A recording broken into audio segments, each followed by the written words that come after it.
स्वागत है आपका द क्लासिकल स्टोरीज में। आइए सुनते हैं मुंशी जी की एक और प्रसिद्ध कहानी प्रतिशोध। तो चलिए शुरू करते हैं।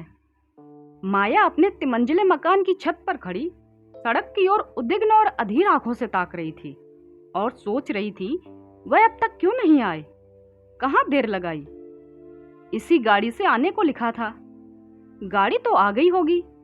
स्टेशन से मुसाफिर चले आ रहे हैं। इस वक्त कोई दूसरी गाड़ी नहीं आती। शायद सामान वगैरह रखने में देर हुई। यार दोस्त स्टेशन पर बधाई देने के लिए पहुंच गए हों। उनसे फुर्सत मिलेगी तभी तो घर की सुध लेंगे। उनकी जगह मैं होती तो सीधे घर आती, दोस्तों से कह देती, जनाब इस वक्त मुझे माफ करिए, फिर मिलिएगा। मगर दोस्तों में तो इनकी जान बसती है। मिस्टर व्यास लखनऊ के नौजवान मगर अत्यंत प्रतिष्ठित बैरिस्टरों में हैं। 3 महीने से एक राजनैतिक मुकदमे की पैरवी के लिए सरकार की ओर से लाहौर गए हुए हैं। उन्होंने माया को लिखा था, जीत हो गई, 1 तारीख को मैं शाम की मेल से पहुंच जाऊंगा। आज वही शाम है। माया ने आज सारा दिन तैयारियों में बिताया। सारा मकान धुलवाया, कमरों की सजावट के सामान साफ कराए, मोटर धुलवाई। ये 3 महीने उसने तपस्या के काटे थे। मगर अब तक मिस्टर व्यास नहीं आए। उसकी छोटी बेटी तिलोत्तमा आकर उसके पैरों में चिमट गई और बोली, अम्मा बाबूजी कब आएंगे? माया ने उसे गोद में उठा लिया और चूम कर बोली, आते ही होंगे बेटी, गाड़ी तो कब की आ गई। तिलोत्तमा, मेरे लिए अच्छी गुड़िया लाते होंगे। माया ने कुछ जवाब न दिया। इंतजार अब गुस्से में बदलता जाता था। वह सोच रही थी, जिस तरह मुझे हजरत परेशान कर रहे हैं उसी तरह मैं भी उनको परेशान करूंगी। घंटे भर तक तो बोलूंगी ही नहीं। आकर स्टेशन पर बैठे हुए हैं। जलाने में उन्हें बड़ा मजा आता है। यह उनकी पुरानी आदत है। दिल को क्या करूं? नहीं, जी तो यही चाहता है कि जैसे वह मुझे बेरुखी दिखाते हैं उसी तरह मैं भी उनकी बात न पूछूं। यकायक एक नौकर ने ऊपर आकर कहा, बहू जी लाहौर से यह तार आया है। माया अंदर ही अंदर जल उठी। उसे ऐसा मालूम हुआ जैसे बड़े जोर की हरारत हो गई हो। बरबस ख्याल आया, सिवाय इसके और क्या लिखा होगा कि इस गाड़ी से ना आ सकूंगा। तार दे देने में कौन सी मुश्किल है।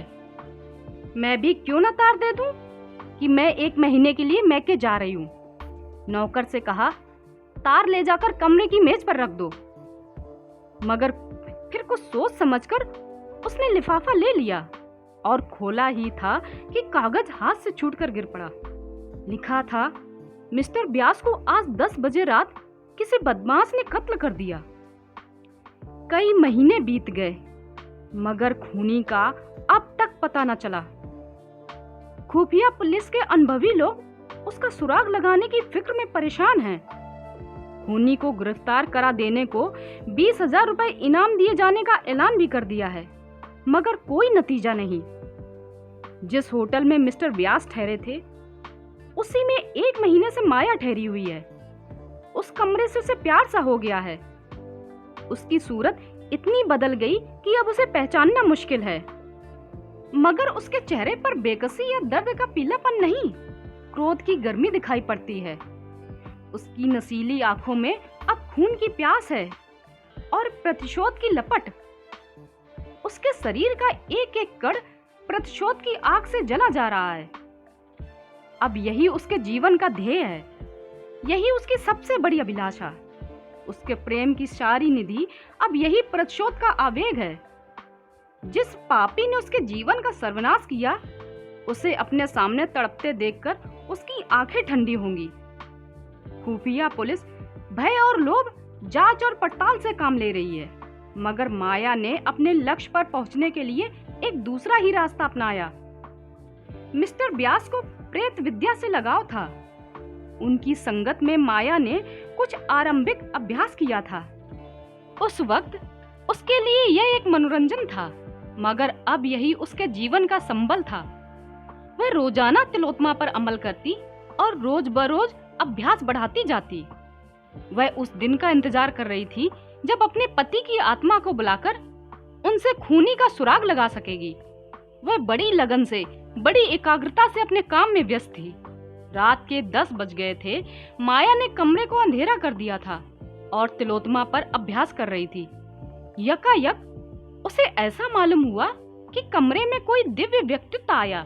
बुझते हुए दीपक की अंतिम झलक की तरह एक रोशनी आई। माया ने पूछा, आप कौन हैं? तिलोत्तमा ने हंसकर कहा, तुम मुझे नहीं पहचानती? मैं ही तुम्हारा मनमोहन हूँ, जो दुनिया में मिस्टर व्यास के नाम से मशहूर था। आप खूब आए। मैं आपसे खूनी का नाम पूछना चाहती हूँ। उसका नाम ईश्वर दास है। कहाँ रहता है? शाहजहांपुर। माया ने मोहल्ले का नाम, मकान का नंबर, सूरत, शक्ल सब कुछ विस्तार के साथ पूछा और कागज पर नोट कर लिया। तिलोत्तमा जरा देर में उठ बैठी। जब कमरे में फिर रोशनी हुई तो माया का मुरझाया हुआ चेहरा विजय की प्रसन्नता से चमक रहा था। उसके शरीर में एक नया जोश लहरें मार रहा था कि जैसे प्यास से मरते हुए मुसाफिर को पानी मिल गया हो। उसी रात को माया ने लाहौर से शाहजहांपुर आने का इरादा किया। रात का वक्त था। पंजाब मेल बड़ी तेजी से अंधेरे को चीरती हुई चली जा रही थी। माया एक सेकंड क्लास के कमरे में बैठी सोच रही थी कि शाहजहांपुर में कहाँ ठहरेगी, कैसे ईश्वर दास का मकान तलाश करेगी और कैसे उससे खून का बदला लेगी। उसके बगल में तिलोत्तमा बेखबर सो रही थी। सामने ऊपर के बर्थ पर एक आदमी नींद में गाफिल पड़ा हुआ था। यकायक गाड़ी का कमरा खुला और 2 आदमी कोट पतलून पहने कमरे में दाखिल हुए। दोनों अंग्रेज थे। एक माया की तरफ बैठा और दूसरा दूसरी तरफ। माया सिमट कर बैठ गई। इन आदमियों का यूं बैठना उसे बहुत बुरा मालूम हुआ। वह कहना चाहती थी, आप लोग दूसरी तरफ बैठे, पर वही औरत जो खून का बदला लेने जा रही थी, सामने यह खतरा देखकर कांप उठी। वह दोनों शैतान उसे सिमटते देखकर और करीब आ गए। माया अब वहां न बैठी रह सकी। वह उठकर दूसरे बर्थ पर जाना ही चाहती थी कि उनमें से एक ने उसका हाथ पकड़ लिया। माया ने जोर से हाथ छुड़ाने की कोशिश करके कहा, तुम्हारी सामत आई हुई है, छोड़ दो मेरा हाथ, सुअर। इस पर दूसरे आदमी ने उठकर माया को सीने से लिपटा लिया और लड़खड़ाती हुई जबान से बोला, वेल, हम तुमको बहुत सा रुपया देगा। माया ने उसे सारी ताकत से ढकेलने की कोशिश की और बोली, हट जा हरामजादे, वरना अभी तेरा सर तोड़ दूंगी। दूसरा आदमी भी उठ खड़ा हुआ और दोनों मिलकर माया को बर्थ पर लिटाने की कोशिश करने लगे। यकायक यह खटपट सुनकर ऊपर के बर्थ पर सोया हुआ आदमी चौंका और उन बदमाशों की हरकतें देखकर ऊपर से कूद पड़ा। दोनों गोरे उसे देखकर माया को छोड़ उसकी तरफ झपटे और उसे घूंसे मारने लगे। दोनों उस पर ताबड़तोड़ हमला कर रहे थे और वह हाथों से अपने आप को बचा रहा था। उसे वार करने का कोई मौका न मिलता था। यकायक उसने उचक कर अपने बिस्तर में से एक छुरा निकाल लिया और आस्तीनें समेट कर बोला, तुम दोनों अगर अभी बाहर ना चले गए तो मैं एक को भी जीता न छोड़ूंगा। दोनों गोरे छुरा देखकर सहमे, मगर वह भी निहत्थे न थे। एक ने जेब से रिवॉल्वर निकाल लिया और उसकी नली उस आदमी की तरफ करके बोला, निकल जाओ रास्कल। माया थर-थर कांप रही थी कि न जाने क्या आफत आने वाली है, मगर खतरा हमारी छिपी हुई हिम्मतों की कुंजी है। खतरे में पड़कर हम भय की सारी सीमाओं से आगे बढ़ जाते हैं और कुछ कर गुजरते हैं जिस पर हमें खुद हैरत होती है। वही माया जो अब तक थर-थर कांप रही थी, बिल्ली की तरह कूदकर उस गोरी की तरफ लपकी और उसके हाथ से रिवॉल्वर खींचकर गाड़ी के नीचे फेंक दिया। गोरे ने खिसियाकर माया को दांत से काटना चाहा, मगर माया ने जल्दी से हाथ खींच लिया और खतरे की जंजीर के पास जाकर उसे जोर से खींचा। दूसरा गोरा अब तक किनारे खड़ा था। उसके पास कोई हथियार न था। इसलिए वह छुरी के सामने नहीं आना चाहता था। जब उसने देखा कि माया ने जंजीर खींच ली तो भीतर का दरवाजा खोलकर भागा। उसका साथी भी उसके पीछे पीछे भागा। चलते चलते छुरी वाले आदमी ने उसे इतने जोर का धक्का दिया कि वह मुंह के बल गिर पड़ा। फिर तो उसको इतनी ठोकरें, इतनी लातें, इतनी घूंसे जमाए कि उसके मुंह से खून निकल पड़ा। इतने में गाड़ी रुक गई और लालटेन लिए आता दिखाई दिया गार्ड।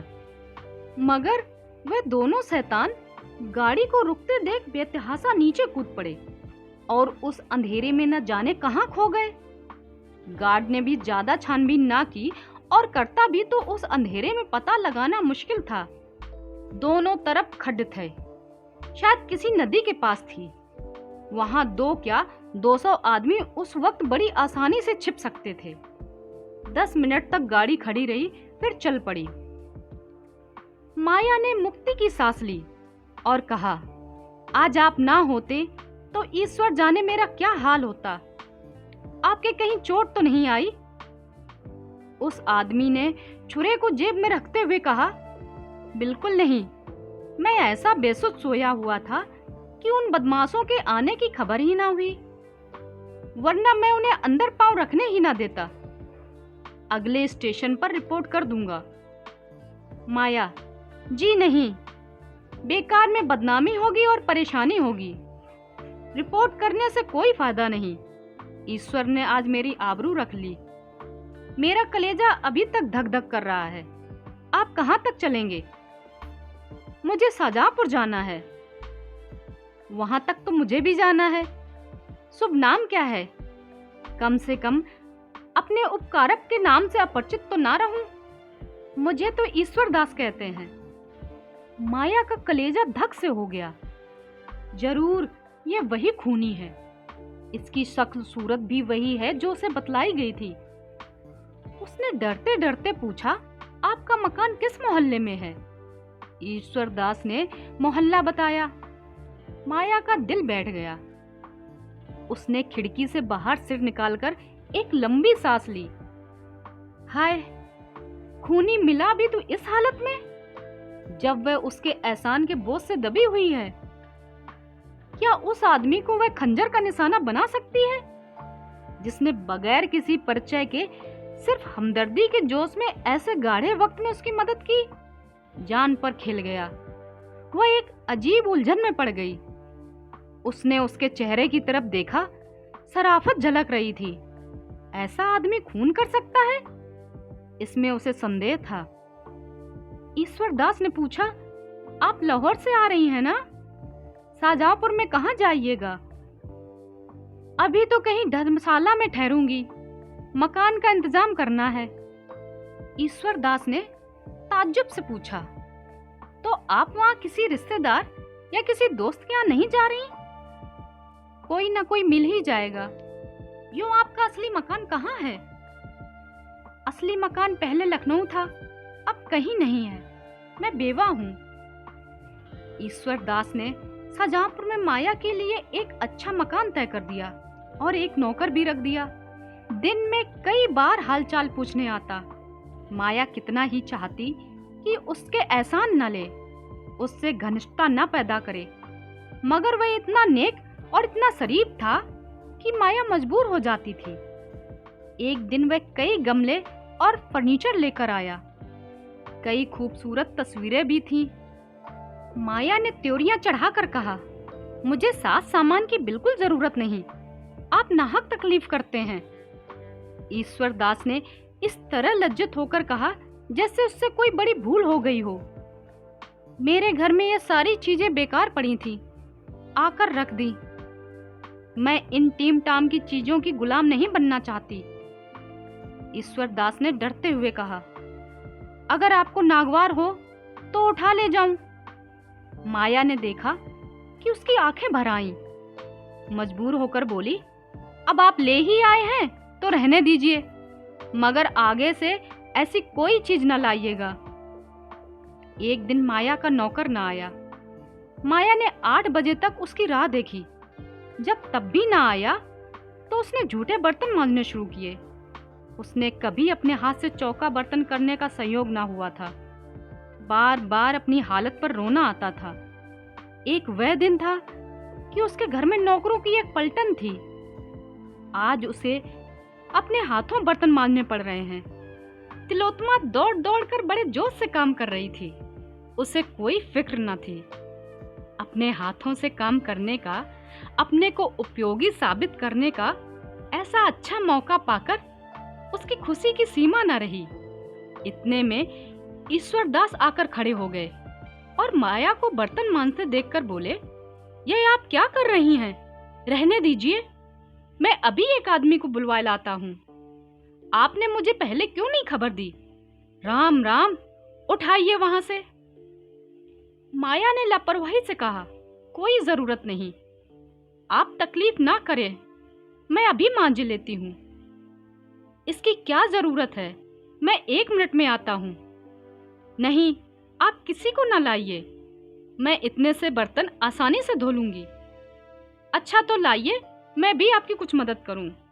यह कहकर उसने ढोल उठा लिया और बाहर से पानी लेने दौड़ा।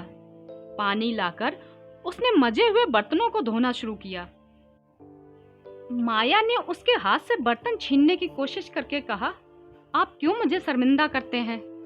रहने दीजिए, मैं अभी साफ किए डालती हूँ। आप मुझे शर्मिंदा करती हैं या मैं आपको कर रहा हूँ? आप यहाँ मुसाफिर हैं, मैं यहाँ का रहने वाला हूँ। मेरा धर्म है कि आपकी सेवा करूं। आपने एक जाति तो यह की कि मुझे जरा भी खबर न दी, अब दूसरी जाति यह कर रही है, इसे मैं बर्दाश्त नहीं कर सकता। ईश्वरदास ने जरा देर में सारे बर्तन साफ करके रख दिए। ऐसा मालूम होता था कि वह ऐसे कामों का आदी है। बर्तन धोकर उसने सारे बर्तनों में पानी भर दिया और तब माथे से पसीना पोंछता हुआ बोला, बाजार से कोई चीज लानी हो तो बता दीजिए, मैं अभी ला दूं। माया, जी नहीं, माफ कीजिए, आप अपने घर का रास्ता लीजिए। ईश्वरदास, तिलोत्तमा, आओ आज तुम्हें सैर करा लाएं। माया, जी नहीं, रहने दीजिए, इस वक्त सैर करने नहीं जाती। माया ने यह शब्द इतने रूखेपन से कहे कि ईश्वरदास का मुंह उतर गया। उसने दोबारा कुछ न कहा, चुपके से चला गया। उसके जाने के बाद माया ने सोचा, मैंने उसके साथ कितनी बेरुखी दिखाई। रेलगाड़ी की उस दुखद घटना के बाद उसके दिल में बार बार प्रतिशोध और मनुष्यता की लड़ाई छिड़ी हुई थी। अगर ईश्वरदास उस मौके पर स्वर्ग के एक दूत की तरह न आ जाता तो आज उसकी क्या हालत होती। यह ख्याल करके उसके रोए खड़े हो जाते थे और ईश्वरदास के लिए उसके दिल में गहराइयों से कृतज्ञता के शब्द निकलते।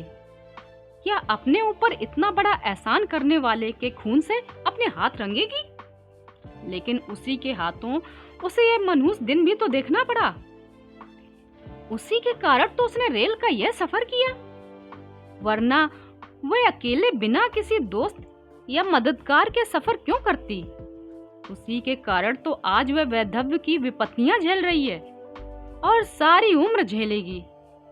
इन बातों का ख्याल करके उसकी आंखें लाल हो जाती, मुंह से एक गर्म आ निकल आती और जी चाहता इसी वक्त कटार लेकर चल पड़े और उसका काम तमाम कर दे। आज माया ने अंतिम निश्चय कर लिया।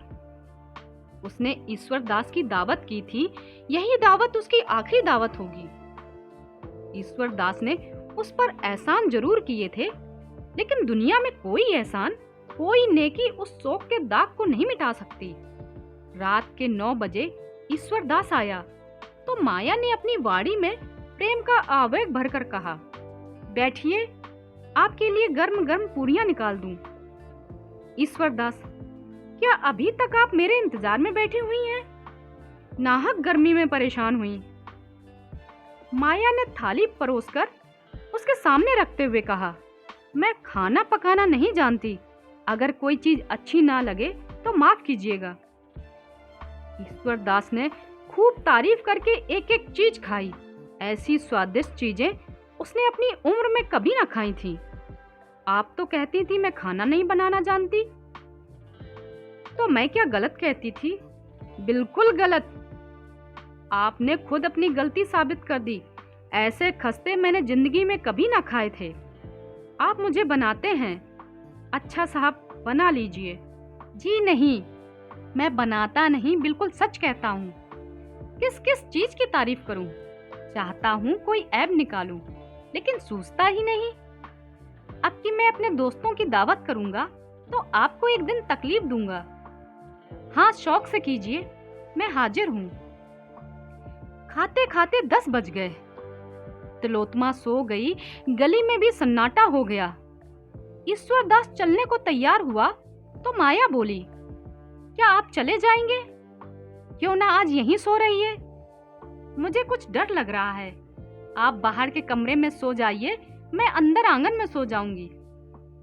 ईश्वरदास ने क्षण भर सोच कर कहा, अच्छी बात है। आपने पहले क्यों नहीं कहा कि आपको इस घर में डर लगता है? वरना मैं किसी भरोसे की बुढ़ी औरत को सुला दिया करता। ईश्वरदास ने तो कमरे में आसन जमाया। माया अंदर खाना खाने गई, लेकिन आज उसके गले के नीचे एक कौर भी ना उतर सका। उसका दिल जोर जोर से धड़क रहा था। दिल पर एक डर सा छाया हुआ था। ईश्वरदास कहीं जाग पड़ा तो उसे उस वक्त कितनी शर्मिंदगी होगी। माया ने कटार को खूब तेज कर रखा था। आज दिन भर उसे हाथ में लेकर अभ्यास किया था। वह इस तरह वार करेगी कि खाली ही ना जाए। अगर ईश्वरदास जाग ही पड़ा तो घाव जानलेवा होगा। जब आधी रात हो गई और ईश्वरदास के खर्राटों की आवाज कानों में आने लगी तो माया कटार लेकर उठी, पर उसका सारा शरीर कांप रहा था। भय और संकल्प, आकर्षण और घृणा एक साथ कभी उसे एक कदम आगे बढ़ा देती तो कभी पीछे हटा देती। ऐसा मालूम होता था कि जैसे सारा मकान, सारा आसमान चक्कर खा रहा है। कमरे की हर एक चीज घूमती हुई नजर आ रही थी। कमरे में लालटेन की मध्यम रोशनी थी। माया की आहट पाकर वह चौंका और सिर उठाकर देखा तो खून सर्द हो गया। माया प्रलय की मूर्ति बनी हाथ में नंगी कटार लिए उसकी तरफ चली आ रही थी। वह चारपाई से उठ खड़ा हो गया और घबरा कर बोला, क्या है बहन, यह कटार क्यों लिए हो? माया ने कहा, यह कटार तुम्हारे खून की प्यासी है, क्योंकि तुमने मेरे पति का खून किया है। ईश्वरदास का चेहरा पीला पड़ गया। बोला, मैंने? हाँ, तुमने। तुम ही ने लाहौर में मेरे पति की हत्या की। जब वे एक मुकदमे की पैरवी करने गए थे, क्या तुम इससे इनकार कर सकते हो? मेरे पति की आत्मा ने खुद तुम्हारा पता बतलाया है। तो तुम मिस्टर व्यास की बीवी हो? हाँ, मैं उनकी बदनसीब बीवी हूँ और तुम मेरा सुहाग लूटने वाले हो। तुमने मेरे ऊपर एहसान किए हैं, लेकिन एहसानों से मेरे दिल की आग नहीं बुझ सकती। वह तुम्हारी खून से ही बुझेगी। ईश्वरदास ने माया की ओर याचना भरी आंखों से देखकर कहा, अगर आपका यही फैसला है तो लीजिए, यह सर हाजिर है। अगर मेरे खून से आपके दिल की आग बुझ जाए तो मैं उसे खुद आपके कदमों पर गिरा दूंगा। लेकिन जिस तरह आप मेरे खून से अपनी तलवार की प्यास बुझाना अपना धर्म समझती हैं, उसी तरह मैंने भी मिस्टर व्यास को कत्ल करना अपना धर्म समझा। आपको मालूम है, वह एक राजनीतिक मुकदमे की पैरवी करने लाहौर गए थे, लेकिन मिस्टर व्यास जिस तरह अपनी ऊंची कानूनी लियाकत का इस्तेमाल किया, पुलिस को झूठी शहादतों के लिए तैयार करने में जिस तरह मदद दी, जिस बेरहमी और बेदर्दी से बेकस और ज्यादा बेगुनाह नौजवानों को तबाह किया, उसे मैं सह न सका था। उन दिनों अदालत में तमाशाइयों की भीड़ रहती थी। सभी अदालत से मिस्टर व्यास को कोसते हुए जाते थे। मैं तो मुकदमे की हकीकत को जानता था, इसलिए मेरी अंतरात्मा सिर्फ कोसने और गालियां देने से शांत न हो सकती थी। मैं आपसे क्या कहूँ, मिस्टर व्यास ने आंखें खोलकर समझबूझकर झूठ को सच साबित किया और कितने ही घरानों को बेचिराग कर दिया। आज कितनी ही माएं अपने बेटों के लिए खून के आंसू रो रही हैं। कितने ही औरतें रड़ापे की आग में जल रही हैं। पुलिस कितनी ही जातियां करे, हम परवाह नहीं करते। पुलिस से हमें इसके सिवा और कोई उम्मीद भी नहीं है। इसमें ज्यादातर जाहिल भी भरे हुए हैं। सरकार ने इस महकमे को कायम ही इसलिए किया है कि वह रियाया को तंग करे, मगर वकीलों से हम इंसाफ की उम्मीद रखते हैं। हम उनकी इज्जत करते हैं। वो उच्च कोर्ट के पढ़े लिखे सजग लोग होते हैं। जब ऐसे आदमियों को हम पुलिस के हाथों कठपुतली बना देखते हैं तो हमारे क्रोध की सीमा नहीं रहती। मैं मिस्टर व्यास का प्रशंसक था, मगर जब मैंने उन्हें बेगुनाह मुलजिमों से जबरन जुर्म का इकबाल कराते देखा तो मुझे उनसे नफरत हो गई। गरीब मुलजिम रात दिन उल्टे लटकाए जाते थे सिर्फ इसलिए कि वह अपना जुर्म, जो कभी उन्होंने किया ही नहीं, इकबाल कर लें। उनकी नाक में लाल मिर्च का धुआं डाला जाता था। मिस्टर व्यास ये सारी जातियां सिर्फ अपनी आंखों से नहीं देखते थे, बल्कि उन्हीं के इशारे पर की जाती थी। माया के चेहरे की कठोरता जाती रही। उसकी जगह जायज गुस्से की गर्मी पैदा हो गई। बोली, इसका आपके पास कोई सबूत है कि उन्होंने मुलजिमों पर ऐसी सख्तियां की? यह सारी बातें आमतौर पर मशहूर थीं। लाहौर का बच्चा बच्चा जानता है। मैंने खुद अपनी आंखों से देखी। इसके सिवा मैं और क्या सबूत दे सकता हूँ? उन बेचारों का बस इतना कसूर था कि वह हिंदुस्तान के सच्चे दोस्त थे। न सारा वक्त प्रजा की शिक्षा और सेवा में खर्च करते थे, भूखे रहते थे, पर प्रजा पर पुलिस की सख्तियां ना होने देते थे। यही उनका गुनाह था, और इसी गुनाह की सजा दिलाने में मिस्टर व्यास पुलिस के दाहिने हाथ बने हुए थे। माया के हाथ से खंजर गिर पड़ा। उसकी आंखों में आंसू भर आए। बोली, मुझे ना मालूम था कि वो ऐसी भी हरकतें कर सकते हैं। ईश्वर दास ने कहा, यह ना समझिए कि मैं आपकी तलवार के डर से वकील साहब पर झूठे इल्जाम लगा रहा हूँ। मैंने कभी जिंदगी की परवाह नहीं की। मेरे लिए कौन रोने वाला बैठा हुआ है जिसके लिए जिंदगी की परवाह करूं? अगर आप समझती हैं कि मैंने अनुचित हत्या की तो आप इस तलवार को उठा लीजिए और मेरी जिंदगी का खात्मा कर दीजिए। मैं जरा भी ना झिझकूंगा। अगर आप तलवार ना उठा सके तो पुलिस को खबर कर दीजिए। वह बड़ी आसानी से मुझे दुनिया से रुखसत कर सकती है। सबूत मिल जाना मुश्किल ना होगा। मैं खुद पुलिस के सामने जुर्म का इकबाल कर लेता, मगर मैं इसे जुर्म नहीं समझता। अगर एक जान से सैकड़ों जानें बच जाएं, तो वह खून नहीं है। मैं सिर्फ इसलिए जिंदा रहना चाहता हूँ कि शायद किसी ऐसे मौके पर फिर मेरी जरूरत पड़ जाए। माया ने रोते हुए कहा, अगर तुम्हारा बयान सही है तो मैं अपना खून माफ करती हूँ। तुमने जो किया या बेजा किया, इसका फैसला ईश्वर करेंगे। तुमसे मेरी प्रार्थना है कि मेरे पति के हाथों जो घर तबाह हुए उनका मुझे पता बतला दो। शायद मैं उनकी कुछ सेवा कर सकूं। अभी आप सुन रहे थे मुंशी प्रेमचंद जी की कहानी प्रतिशोध। कहानी पसंद आई हो तो लाइक, शेयर और सब्सक्राइब जरूर करें। Thank you.